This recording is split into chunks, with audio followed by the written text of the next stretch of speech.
திருவண்ணாமலை மாவட்டத்தினுடைய தொகுதிகள் 8 தொகுதிகள், வேலூர் மாவட்டத்தினுடைய தொகுதிகள் 5 தொகுதிகள்,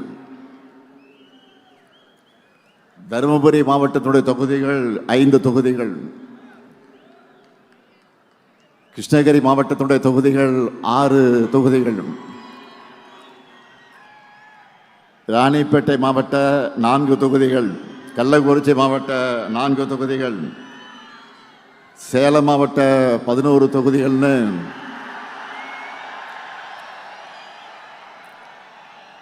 இந்த மாநாட்டுக்கு வந்திருக்கக்கூடிய நீங்க உங்களுடைய 40 தொகுதிகளையும் மதச்சார்பற்ற முற்போக்கு கூட்டணி வெற்றி பெற வைக்க தயாராக இருக்கீங்களா? தயாராக இருக்கீங்களா? வடக்கு மண்டலத்தில் எல்லா தொகுதிகளையும் திமுக கூட்டணி வெற்றி பெற்றது என்ற செய்தி தான் ரிசல்ட் அன்னைக்கு டிவியில் நாம பார்க்கணும். நடந்து முடிஞ்ச நாடாளுமன்ற தேர்தலில் 100க்கு 100 வெற்றியை நாம பெற்றோம். அப்போ இருந்ததை விட அதிகமான திட்டங்களை இப்போ நிறைவேற்றி கொடுத்திருக்கிறோம். எல்லா தரப்பு கோரிக்கைகளையும் தீர்த்து வச்சிருக்கிறோம். அதனால பெரிய வெற்றியை வர்ற சட்டமன்ற தேர்தலில் உங்கள் மூலமா நான் எதிர்பார்க்கிறேன்.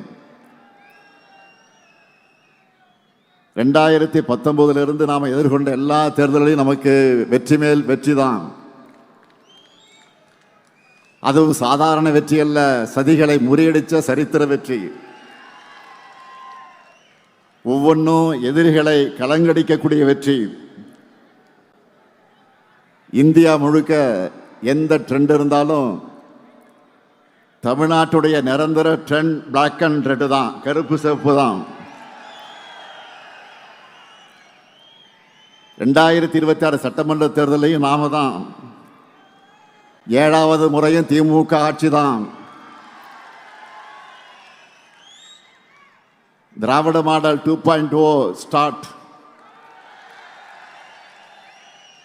இதை நான் ஆணவத்தில் சொல்லல, ரொம்ப அடக்கத்தோட மிகுந்த பணிவோட நம்ம அரசு செஞ்சிருக்கக்கூடிய சாதனைகள் மேல நான் வச்சிருக்கக்கூடிய நம்பிக்கையில சொல்றேன்.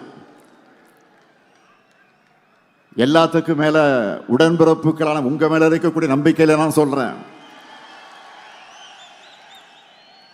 உங்களை போன்ற நிர்வாகிகள் தொண்டர்கள் இருக்கும்போது வெற்றியை தவிர வேற எதை பத்தி நாம் யோசிக்க தேவையில்லை. உங்களை வழிநடத்தி உங்களுக்கான டாஸ்கை ஒப்படைச்சாலே போதும். மீண்டும் உதயசூரியன் ஆட்சி உறுதி உறுதி உறுதி. இதுவரை இல்லாத அளவுக்கு தமிழ்நாட்டில் இருக்கக்கூடிய ஒவ்வொரு தொகுதியும் திமுக கோட்டைன்னு நாம் இந்த முறை நிரூபித்து காட்டணும். 2026 திமுகவின் வெற்றி என்பது இனி பல ஆண்டுகளுக்கு அரசியல் ஆய்வாளர்கள் வியந்து பேசக்கூடிய வரலாற்று வெற்றியா இருக்கணும். தமிழ்நாடு முழுக்க 100 வாக்காளர்களுக்கு ஒரு உறுப்பினர் வீதம். ஒவ்வொரு பூத்திலும் சராசரியாக 10 வாக்குச்சாவடி குழு உறுப்பினர்களை நாம் நியமிச்சிருக்கிறோம். தமிழ்நாட்டில் மொத்தம் எத்தனை பூத் இருக்கு? 75,000 பூத் இருக்கு. இப்படி ஒவ்வொரு பூத்திலையும் நாம் செட் பண்ணி இருக்கக்கூடிய மினிமம் டார்கெட் 350 வாக்குகள். இந்த டார்கெட்டை நாம் அச்சீவ் பண்ணால 2,60,00,000 வாக்குகளுக்கு மேல் நாம் வாங்கிடுவோம். இந்த தேர்தலில் 2,50,00,000 வாக்குகளுக்கு குறையாம நாம் வாங்கியே ஆகணும். இதை நடத்தி காட்டுவது உங்களின் பொறுப்பு. உங்களுக்கு வேண்டிய எல்லா உதவிகளையும் செஞ்சு தரது என்னுடைய பொறுப்பு. 2,50,00,000 அப்படின்னு நினைச்சு யாரும் மலைக்க வேண்டாம், யோசிக்க வேண்டாம். இங்க வந்திருக்கக்கூடிய ஒவ்வொருத்தரும் தலா 40 அல்லது 50 வாக்குகளுக்கு பொறுப்பேற்றுக்கிட்டா அவ்வளவுதான், சிம்பிள். ஒவ்வொருத்தரும் அவங்களுக்கு அசைன்மெண்ட் இருக்கக்கூடிய 50 வாக்குகளை பெற்று தந்தாலே போதும். நம்ம டார்கெட்டை அச்சீவ் பண்ணிடுவோம். 200 தொகுதிகள் நிச்சயம். 200 தொகுதிகளுக்கு மேல ஜெயிக்கிறது தான் நம்முடைய லட்சியம். அதுக்கு முதல்ல 2 மாசம் ஓய்வை மறந்து உழைக்கணும். தேர்தலுக்குள்ள நீங்க ஒவ்வொருத்தரும் 100 வாக்காளர்களை குறைஞ்சது 5 முறையாவது நேரில் சந்திக்கணும். இதை ஏன் சொல்ல தெரியுமா? என்னதான் வாட்ஸ்அப், இன்ஸ்டாகிராம்னு புது புது ஊடகங்கள் வந்தாலும் நேரில் சந்திச்சு மக்கள்கிட்ட பணிவா வாக்கு கேட்கிற பிரச்சாரத்திற்கு எதுவும் ஈடாகாது. அதனால தான் நான் திரும்ப திரும்ப சொல்றேன், பரம்பரையா திமுகவுக்கு வாக்களிக்கிற குடும்பமாக இருந்தாலும் சரி, இதுவரை நமக்கு வாக்களிக்காத குடும்பமாக இருந்தாலும் சரி, பிரச்சாரத்தின் கடைசி நிமிடம் வரை மக்களை சந்திச்சு சாதனைகளை சொல்லி வாக்குறுதிகளை சொல்லி வாக்கு கேட்டுக்கொண்டே இருக்கணும். இதை நீங்க ரிப்பீட் மோடில் பண்ணணும். அப்பதான் நம்முடைய வெற்றியும் ரிப்பீட் ஆகும். 2021 இருந்ததை விட தமிழ்நாடு முழுக்க நமக்கான வரவேற்பும் ஆதரவும் இப்ப கூடியிருக்கு. 2021 தேர்தலில் இதையெல்லாம் செய்வோம்னு சொல்லி ஆட்சிக்கு வந்தோம். இப்போ சொன்னதையும் தாண்டி செஞ்சுக்கிட்டு இருக்கிறோம். அதனால கெத்தா மக்கள் முன்னாடி வந்து நிற்கிறோம். அதனால மெத்தனமாக இருக்காம களத்தில் தொடர்ந்து உழைச்சா சென்ற முறை அடைஞ்சதை விட பெரிய வெற்றி 100% சாத்தியம், 100% சாத்தியம். 2024 நாடாளுமன்ற தேர்தலில் நம்ம வாங்கின வாக்குகளை சட்டமன்ற தொகுதி வாரியா பார்த்தாலே மிக தெளிவாக தெரியும். நிச்சயமா 2026 200 தொகுதிகளுக்கு மேல நாம தான் வெல்ல போகிறோம். அதுக்கு ஒவ்வொரு வாக்கு முக்கியம். உங்க எல்லாருக்கும் ஆளுக்கு 100 வாக்காளர்களை அசைன் பண்ணியாச்சு. எலெக்ஷன் அன்னைக்கு பூத்துக்கு வந்து அவங்க நமக்கு வாக்களிக்கிற வரை அவங்களை நீங்க அணுகிக்கிட்டே இருக்கணும். எப்படி? பணிவா, கனிவா, மரியாதையா, நட்பா அணுகணும். அது மட்டுமல்ல, வாக்குப்பதிவு முடிஞ்சு மிஷின்ல சீல் வச்சு எடுத்துட்டு போற வரைக்கும் நீங்க கவனமாக இருக்கணும். வீடு வீடா போங்க, சகஜமா உரிமையோடு பிரச்சாரம் செய்யுங்க. அவங்க கிட்ட நம்ம சாதனைகளை பொறுமையாக விளக்கி சொல்லுங்க. அவங்களே அதை உணர்ந்து நமக்கு வரவேற்பு அளிப்பாங்க.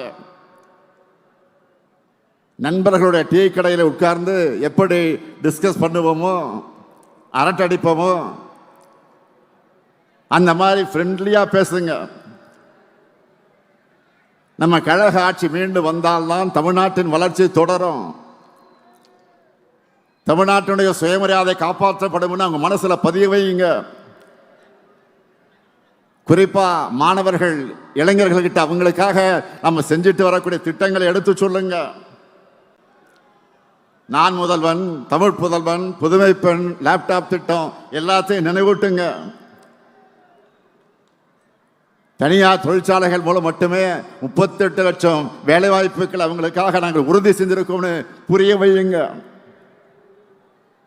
2ஆம் நிலை நகரங்களில் கூட டைடல் பார்க், சின்ன சின்ன மாவட்டங்களில் கூட சிப்காட், எல்காட் பூங்கா திறந்திருக்கிறோம்னு லிஸ்ட் எடுத்து காட்டுங்க. இதுக்காக உங்களுக்கு தேவைப்படுகக்கூடிய தகவல்கள் அடங்கின ஒரு புத்தகத்தை உங்க எல்லாருக்கும் நாங்கள் வழங்கி இருக்கிறோம். அதில் நம்மோட 5 ஆண்டு சாதனைகளை விளக்கி சட்டப்பேரவையில் நான் பேசின ஸ்பீச், அந்த பேச்சு தெளிவாக இருக்கு.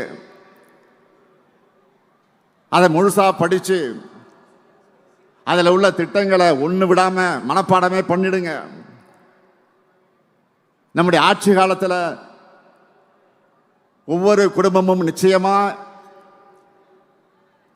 ஏதாவது ஒரு வகையில் பயன்பெறக்கூடிய வகையில் நம்ம திட்டங்கள் அமைஞ்சிருக்கு. இந்த புத்தகத்தை தெளிவாக அடங்கியிருக்கு. இதே போன்ற ஒரு புத்தகம் உங்கள் ஒவ்வொருவருக்கும் வழங்கப்பட்டிருக்கிறது. அவையெல்லாம் அவங்க வீட்டினுடைய அங்கமாக இருக்கிற மாதிரி நோட்டீஸ் அடிச்சு கொடுங்க. அடுத்த 2 மாசம் எந்த பக்கம் திரும்பினாலும் எந்த வீட்டுக்குள்ள நுழைஞ்சாலும் அவங்க டிஎம்கே பிராண்ட் தான் தெரியணும். மறந்துடாதீங்க. தெருமுனை கூட்டங்கள், திண்ணை பிரச்சாரங்களை மேற்கொள்ளணும். இளைஞர்கள் மற்றும் மகளிர கழகத்துக்கு நோக்கி அதிக அளவில் ஈர்க்கணும். ஏன்னா அவங்களுக்காகத்தான் இந்த 5 ஆண்டு காலமாக நிறைய செஞ்சிருக்கிறோம். ஒவ்வொரு தனி மனிதனின் கோரிக்கையும் எண்ணத்தையும் நம்ம திட்டங்கள் மூலமாக செயல்படுத்தி கொண்டிருக்கிறோம்.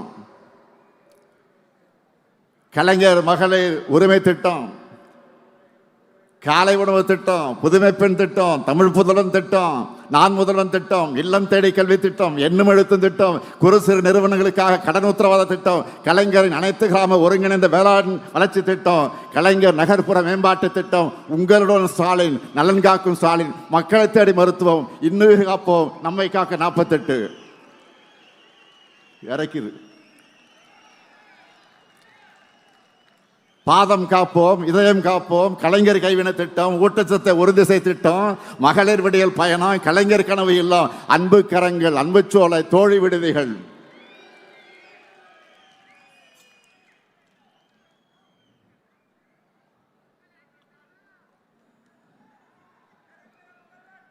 மாற்றுத்திறனாளிகளுக்கு உரிமை திட்டம், உள்ளாட்சி அமைப்புகளில் மாற்றுத்திறனாளிகளுக்கு நேரடி நியமனம், முதலமைச்சர் கோப்பை, அயோத்திதாச பண்டிதர் குடியிருப்பு மேம்பாட்டு திட்டம், தொல்காப்பி தொல்குடி திட்டம், டாக்டர் கலைஞர் விளையாட்டு உபகரணங்கள் வழங்கக்கூடிய திட்டம், பேராசிரியர் அன்பழகனார் கல்வி உட்கட்டமைப்பு மேம்பாட்டு திட்டம், பெருந்தலைவர் காமராஜர் கல்லூரி மேம்பாட்டு திட்டம், அண்ணல் அம்பேத்கர் தொழில் முன்னோடிகள் திட்டம், முதலமைச்சரின் தாய் மாணவர் திட்டம், முதலமைச்சரின் கிராம சாலை மேம்பாட்டு திட்டம், கல்லூரி மாணவர்களுக்கு லேப்டாப் திட்டம். உங்க கனவை சொல்லுங்க.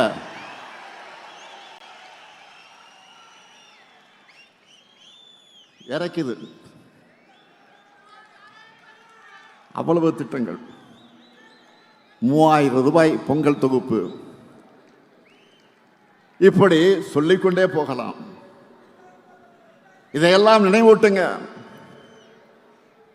மக்கள் நலத்திட்டங்கள் எந்த தடையும் இல்லாம மக்களுக்கு கிடைக்கணும்னு நம்ம அட்வான்ஸா செயல்படுற காரணத்தால தான் இப்போ டேக் ஆஃப் த நேஷன். நேற்று கால விடிஞ்சதும் 1,31,00,000 பெண்கள் முகத்திலையும் ஒரு சேர புன்னகை கொண்டு வந்திருக்கிறோமே.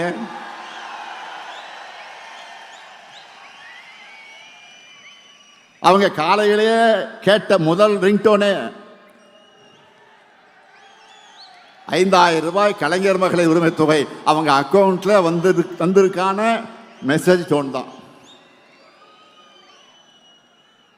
ஏன் மாதம் தரும், ஏன் இந்த மாதம் 5,000 கொடுக்கிறோம்னு தெளிவா விளக்கி நேற்று காலையில் நான் வீடியோவும் வெளியிட்டிருக்கிறேன். தேர்தலை காரணம் காட்டி மகளிர் உரிமை தொகையை தடுக்க நினைச்ச சதியை முறியடிச்சிருக்கிறோம். நீங்க அந்த செய்தியை பார்த்திருப்பீங்க. பாஜகவை சேர்ந்த ஒருத்தரை வச்சு உச்சநீதிமன்றத்தில் வழக்கை தொடர்ந்து தேர்தல் நெருக்கத்தில் மக்கள் நல திட்டங்களை நிறுத்தணும்னு திட்டம் போட்டாங்க. அதாவது ஒன்றிய பாஜக அரசை பொறுத்த வரைக்கும் அவங்களுக்கு மக்களுக்கு நல்லது செய்ய மாட்டாங்க, நல்லது செய்ய விட மாட்டாங்க. தமிழ்நாட்டு மகளிருக்காக நான் கொடுத்த உறுதிமொழிதான் உரிமை தொகை. அதுக்கு தடை போட நான் விட்டுருவேனா? அதனாலதான் மக்களுக்கு சர்ப்ரைஸ் கொடுத்து மக்கள் விரோதிகளுக்கு ஷாக் கொடுத்தோம். இதுதான் இந்த முத்துவேல் கருணாநிதி ஸ்டாலினுடைய ஸ்டைல்.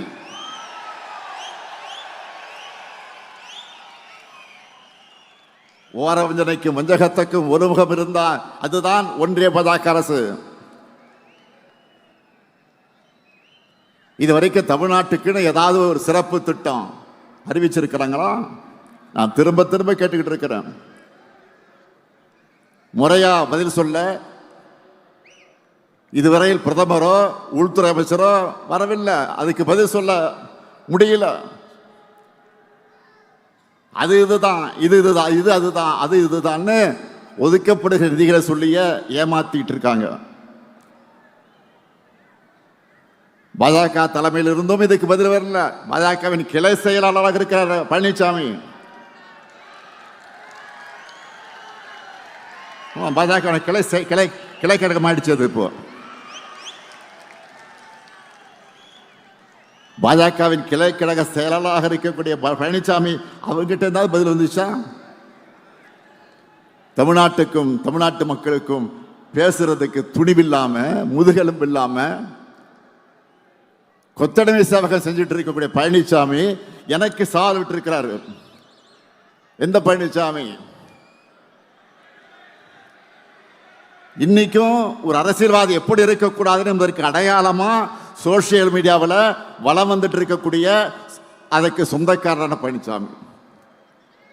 பழனிசாமி அவர்களே, மாண்புமிகு பழனிசாமி அவர்களே, தவழ்ந்து தவழ்ந்து ஊழல் குற்றவாளியான அம்மையார் சசிகலா காலில் விழுந்து பதவியை பெற்று அவருடைய காலை வாரி விட்டுட்டு நீ எனக்கு பதவி கொடுத்தியான மரியாதை இல்லாம உரிமையில கேட்டீங்களா? இல்லைன்னு மறுக்க முடியுமா? சட்டம் ஒழுங்கு பற்றி பேசுவதற்கு உங்களுக்கு தார்மீக உரிமையாவது இருக்கா? உங்க கட்சியினுடைய உண்மையான பொதுச் செயலாளராக இருந்த அம்மையார் ஜெயலலிதா அவர்களுடைய கொடநாடு பங்களாவில் நடந்த கொள்ளை, அதை தொடர்ந்து நடந்த மர்ம மரணங்கள், இதையெல்லாம் மறக்கடிச்சுட்டு நினைச்சிட்டு இருக்கீங்களா? பொல்லாத ஆட்சி தான் பழனிசாமியுடைய ஆட்சி என்பதற்கு பொள்ளாச்சியே பாலியல் வன்கொடுமைகளை சாட்சியா ஆறாத வடுவா இருக்க. ஸ்டெர்லைட் ஆலை வேண்டாம்னு அமைதியா ஊர்வலம் போன அப்பாவி பொதுமக்கள் மேல துப்பாக்கி சூடு நடத்த சொல்லிட்டு டிவியை பார்த்து தான் தெரிஞ்சுக்கிட்டேன்னு நாடகம் போட்டது மக்கள் மறந்துட்டாங்க நினைக்கிறீங்களா? சாத்தான்குளம் காவல் நிலையத்தில் அப்பாவும் மகன் அடிச்சு கொல்லப்பட்டப்போ அவங்க உடல்நலம் இல்லாம இருந்ததாக கொஞ்சம் கூட ஈவு இறக்கலாம சொன்னீங்களா? உங்களுடைய அந்த கல் மனசை மக்கள் மறந்துட்டாங்கன்னு நினைச்சீங்களா? ஊழலின் ஊற்றுக்கண்ணான அதிமுகவோட பாரம்பரியத்தை காப்பாற்ற உறவினர்களுக்கு டெண்டர்களை அள்ளி கொடுத்துட்டு வழக்கு வந்த உடனே என்ன சொன்னாரு? தமிழ்நாடு முழுக்க சொந்தக்காரர்கள் இருக்காங்கன்னு சப்பை கட்டுனீங்களா? மக்கள் மறந்துட்டாங்கன்னு நினைக்கிறீங்களா? உங்க மேல ஊழல் வழக்கு இருக்கேன்னு கேட்டப்போ யார் மேலதான் ஊழல் வழக்கு இல்லைன்னு அசரடிக்கிற பதில சொன்ன உங்க டேலண்ட் என்னன்னு சொல்றது? உழவர்களுக்கு எதிரான 3 வேளாண் சட்டங்களை மனசாட்சி இல்லாம ஆதரிச்சு போராடின விவசாயிகள் மேலேயே அவதூறு பரப்புனீங்களா?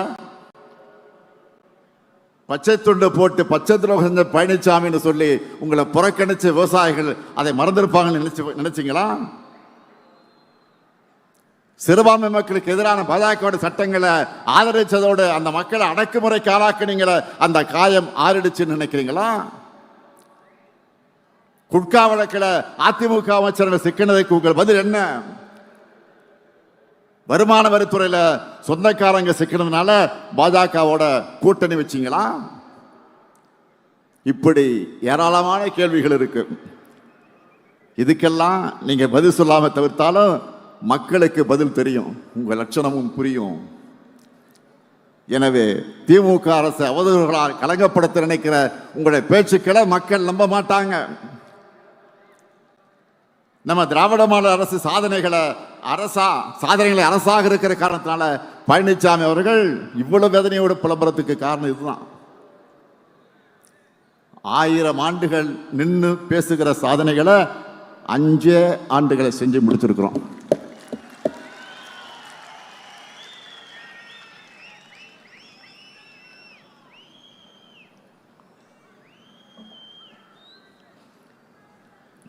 யூடியூப்லேயும் சோசியல் மீடியாக்களையும் பாருங்க.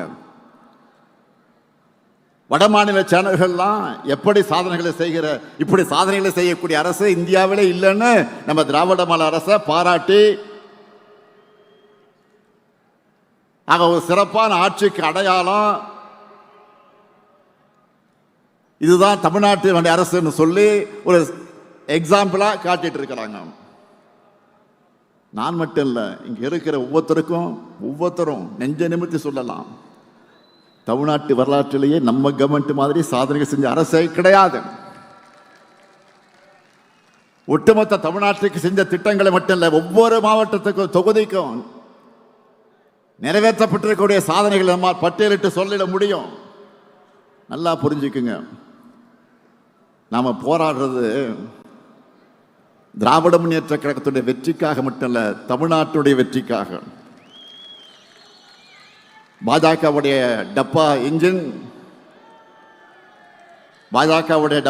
முன்னாடி நம்முடைய திராவிட மாடல் சூப்பர் ஃபாஸ்ட் என்ஜின் ஒருபோதும் தலைகுனியாது. இந்த உறுதியை தமிழ்நாட்டில் இருக்கக்கூடிய ஒவ்வொரு வீட்டுக்கும் ஒவ்வொரு வாக்காளருக்கும் ஏற்படுத்த வேண்டியது உங்களுடைய பணி. களப்பணி தான் உங்களுடைய முழு பணி. நீங்க உழைக்கிற ஒவ்வொரு நிமிடமும் ஒரு புது வாக்கு நமக்கு வரும். மக்களை சந்திக்கிறப்போ நம்முடைய சாதனைகளை சொன்னால் மட்டும் போதாது, ஒன்றிய பாஜக அரசுடைய துரோகங்களையும் வெளிச்சம் போட்டு காட்டணும். டப்பா என்ஜின்ல ஏறி கொத்தடிமைகள் மூலமா தமிழ்நாட்டுக்குள்ள புறவாசல் வழியா நுழைய நினைக்கிற பாஜக எண்ணத்தை தடுத்து நிறுத்தணும். தமிழ்நாட்டுக்கு பரப்புரைக்கு வர்ற பிரதமர் தமிழ்நாட்டுக்குன்னு இந்த சாதனைகள்லாம் செஞ்சிருக்கணும்னு சொல்றாரா? இருந்தா தானே சொல்ல முடியும். அண்மையில் ஒன்றிய அரசுடைய பட்ஜெட் வெளியிட்டாங்களே, அதுல தமிழ்நாட்டுக்குன்னு ஏதாவது சிறப்பு திட்டங்களை அறிவிச்சாங்களா? இதை தட்டி கேட்கிற துணிச்சலோ தைரியமோ பழனிசாமி அவர்களுக்கு இருக்கா? அவரை பொறுத்த வரைக்கும் போடு தோப்புக்காரன்னு சொன்னா ஸ்டாப் சொல்ற வரைக்கும் நான் ஸ்டாப்பா பெல்ட் அடிப்பார். எல்லா துரோகத்தையும் பண்ணிட்டு கூட்டணி தர்மத்துக்காகத்தான் தமிழ்நாடு உரிமைகளை அடகு வச்சேன்னு கொஞ்சம் கூட கூச்சமே இல்லாம சொல்லுவார். இதையெல்லாம் நல்லா உணர்ந்துதான் அவருடைய தலைமையை அவருடைய கூட்டணியினரை ஏத்துக்கல. எல்லாரும் ஒரிஜினல் ஓனரா பாஜக கிட்ட நேரடியா சரண்டர் ஆகிறாங்க.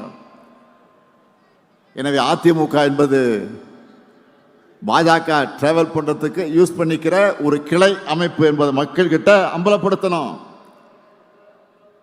தமிழ்நாடு என்ற பெயரையே மாத்தணும்னு துடிக்கிறவங்க தமிழ்நாட்டுக்குள்ள வந்தா அவங்களுடைய சதி திட்டங்கள் எப்படிப்பட்டதா இருக்கும்னு மக்களுக்கு நீங்கள் புரிய வைக்கணும். இந்த சதியை உணராம நம்மோட மதச்சார்பற்ற முற்போக்கு கூட்டணி தவிர வேற யாருக்கும் வாக்களிச்சாலும் இன்னைக்கு நாம செஞ்சிட்டு இருக்கக்கூடிய அத்தனை நல திட்டங்களை நிறுத்திடுவாங்கன்னு மக்களுக்கு நீங்கள் புரிய வைக்கணும்.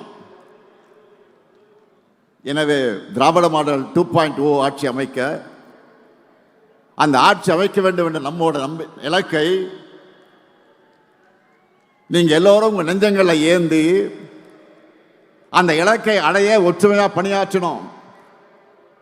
நம்ம இலக்கு எவ்வளவு? 200 தொகுதிகள். நம்ம இலக்கு எவ்வளவு? 200 தொகுதிகளை வெற்றி பெறணும்னா என்ன தேவை? ஓய்வில்லாத உழைப்பு. வேட்பாளரை அறிவிக்கிற பொறுப்பை தலைமை கழகம் பார்த்துக்கும். வெற்றி பெறக்கூடியவர் தான் வேட்பாளர், திறமை உள்ளவர் தான் வேட்பாளர். அவரை சட்டமன்றத்துக்கு அனுப்ப வேண்டியது உங்கள் கடமை. 7வது முறையும் கழக ஆட்சி அமைத்தது என்ற வரலாற்றை எழுத வீரியத்தோடு செயல்படுங்க. மீண்டும் சொல்லுகிறேன், தமிழ்நாடு அணியா டெல்லி அணியா என்ற இந்த ஜனநாயக போர்ல அரசியல் வெறுப்புகளுக்கு அப்பாற்பட்டு நம்முடைய தாய் தமிழ்நாட்டை காக்க அனைவரும் திமுக தலைமையிலான மதச்சார்பற்ற முற்போக்கு கூட்டணியை ஆதரிக்கணும். அதுக்கான அத்தனை கலப்பணையும் நீங்க இடைவிடாமல் செய்யணும். தொடர்ந்து வெல்ல உழைப்போம், மீண்டும் வெல்வோம், மீண்டும் மீண்டும் வெல்வோம், வெல்வோம் ஒன்றாக. நன்றி, வணக்கம்.